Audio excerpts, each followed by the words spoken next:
Right breaking news చూస్తున్నాం. సుప్రీంకోర్టులో కేజ్రీవాల్ కు ఊరట లభించినట్లు తెలుస్తోంది. కేజ్రీవాల్ కు మధ్యంతర బెయిల్ ఇచ్చినట్లుగా తెలుస్తోంది. ఇప్పటికీ సిబిఐ కస్టడీలోనే ఉన్నారు కేజ్రీవాల్. కేసును విస్తృత ధర్మాసనానికి బదిలీ చేసింది సుప్రీం. వివరాలు మనకు శిరీష్ అందిస్తారు. శిరీష్, ఢిల్లీ సీఎం అరవింద్ కేజ్రీవాల్ కు సుప్రీంకోర్టులో తాత్కాలిక ఊరట అనేది కూడా లభించింది. ఎన్ఫోర్స్మెంట్ డైరెక్టరేట్ దాఖలు చేసిన కేసులో కేజ్రీవాల్ కు మధ్యంతర బెయిల్ ఇస్తూ కోర్టు తీర్పును వెల్లడించడం కూడా జరిగింది. అయితే prevention of money laundering act section 45 ప్రకారం కేజ్రీవాల్ అరెస్ట్ అనేది అక్రమమా సక్రమమా అనే విషయం పైన తేల్చి ఆ విషయాన్ని విస్తృత ధర్మాసనానికి బదిలీ చేస్తున్నట్లుగా కోర్టు స్పష్టం చేయడం కూడా జరిగింది. అయితే అరవింద్ కేజ్రీవాల్ ఇప్పటికే దాదాపు 90 రోజుల పాటు జైల్లో ఉన్నారు. సో ఈ నేపథ్యంలో సెక్షన్ 19 అండ్ సెక్షన్ 45 ఈ రెండింటి మధ్య డిఫరెన్సెస్ ఏదైతే ఉన్నాయో వాటిని స్పష్టం చేసుకునేందుకు ఈ కేసును విస్తృత ధర్మాసనానికి బదిలీ చేయడం అనేది కూడా జరిగింది. ఈ విషయంలో విస్తృత ధర్మాసనం దీన్ని ఇన్వెస్టిగేషన్ అనేది కూడా చేస్తుంది. మొత్తం మీద కూడా ఈ అరెస్ట్ అనేది సక్రమమా కాదా అంటే ఒక వ్యక్తిని విచారించవచ్చు, కానీ విచారణ పేరుతోటి అరెస్ట్ చేయడం అనేది ఎంతవరకు కరెక్ట్, అదేవిధంగా section 19 prevention of money laundering act ప్రకారం ఇది అనుమతిస్తుందా, వీటన్నిటిపైన కూడా విస్తృత ధర్మాసనం స్పష్టం చేస్తుందని చెప్పేసి చెప్పడం కూడా జరిగింది. అయితే ఇంట్రాగేషన్ పేరుతోటి అరెస్ట్ చేయడం అనేది ఎంతవరకు కరెక్ట్ అన్న విషయాన్ని కూడా ధర్మాసనం స్పష్టం చేసే అవకాశం కూడా కనపడుతోంది. సో మొత్తం మీద కూడా దీన్ని లార్జర్ బెంచ్ కి రిఫర్ చేస్తూనే కేజ్రీవాల్ కు ఇంటర్మీడియట్ బెయిల్ అనేది కూడా మంజూరు చేస్తున్నట్టుగా కూడా కోర్టు స్పష్టం చేసింది.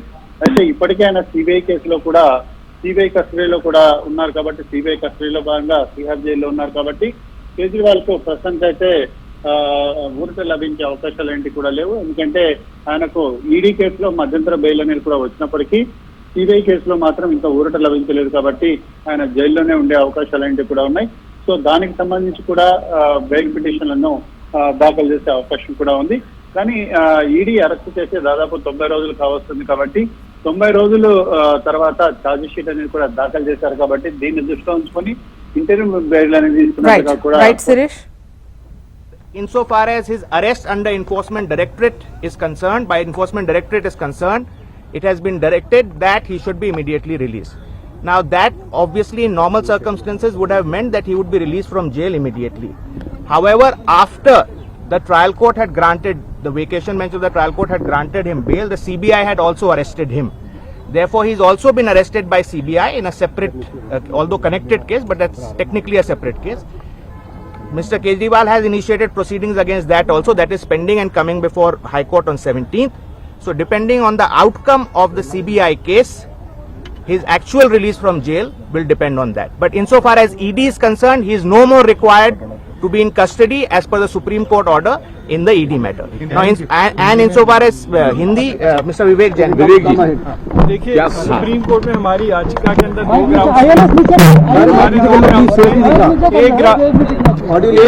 एक ग्राउंड था मेरिट के ऊपर कि on the merits it is not required to be arrested. दूसरा था ग्राउंड की नेसेसिटी क्या है अरेस्ट की, जरूरत क्या है अरेस्ट की. जरूरत वाला पॉइंट हमने इसलिए रेज किया था क्योंकि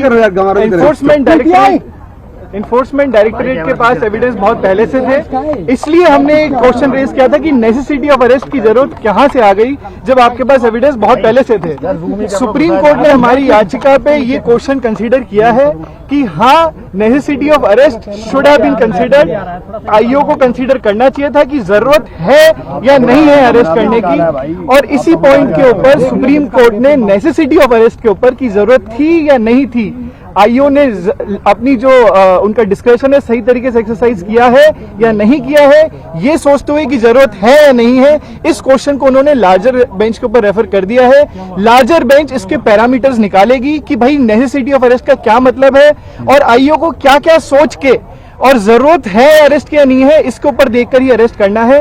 अब क्योंकि मामला अब लार्जर बेंच में लिमिट हो गया है, इसलिए सुप्रीम कोर्ट ने कहा है क्योंकि बहुत देर से अनसाइड है, 21 मार्च से वो अंदर है, इसलिए पीएमएलए वाले मैटर के अंदर उन्हें इंतरिम जमानत दी जाती है और पीएमएलए वाले मैटर के अंदर अब अरविंद केजरीवाल को बेल मिलेगी. As far as CBI is concern, CBI का मैटर अभी भी लिंबित है, उसके अंदर हमारी याचिका हाईकोर्ट के अंदर अभी पेंडिंग है जो 17 तारीख को आ रही है। उस पर डिपेंड करेगा कि वो एक्चुअल में केजरीवाल साहब बाहर आएंगे या नहीं आएंगे। As far as PMLA is concern the matter is over, as far as his interim bail is concern he is out on bail. Thank you sir, thank you.